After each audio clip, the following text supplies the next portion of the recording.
Hey guys, here's a sneak preview of a song off the new record. This is The Love of God.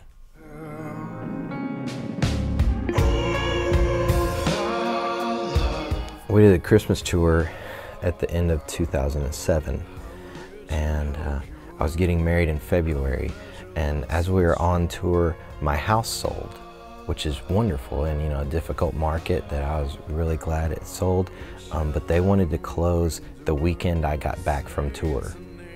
And so, fortunately, I have amazing friends, and Brian packed up my whole house while I was out on tour.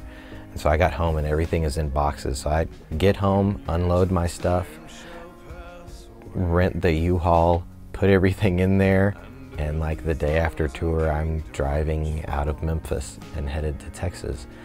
And I get there, and my fiance has friends that lived in a house across the street, and they're saying, "Hey Todd, we're going on vacation for a couple of weeks. Why don't you just stay at our house and you can take care of that and feed the dog and have a free place to stay," because I was still house shopping and closing on a house in Austin, and so I stayed over there, and they had a piano.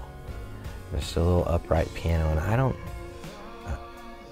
haven't had a piano just sitting around the house in a long time.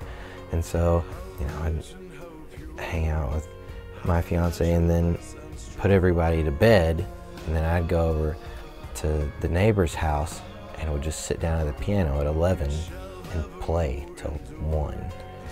And they had an old hymnal sitting there, so I'm just flipping through and finding all these old songs and playing those, and then just finding words that I can put new music to so that I can play the piano and make music without having to think up lyrics all the time.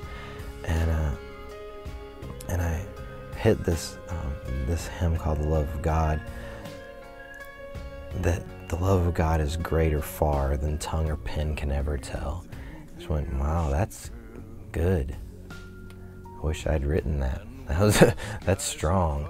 And I just started putting music to it, and it was one of those things that it just really resonated with me, just singing about the love of God over and over. And that was just a really powerful thing for me. But my friend Chris and I years ago had these conversations about what worship music sounds like.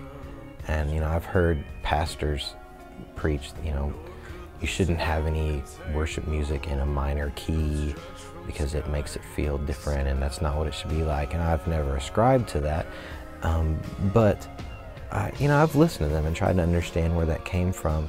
But one of the things Chris and I used to talk about was that sometimes we liked putting songs in a little bit darker musical setting to say that, you know what, I could sing of your love forever.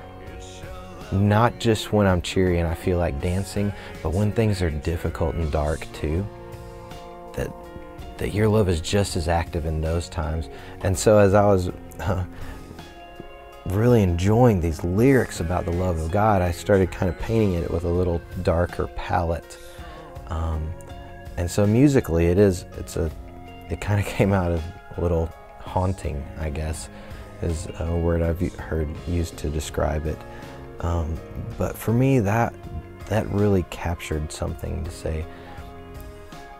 In those moments too, the love of God is still present and is still greater and is still active, and just as much as all the rest of the time. And so that was the love of God.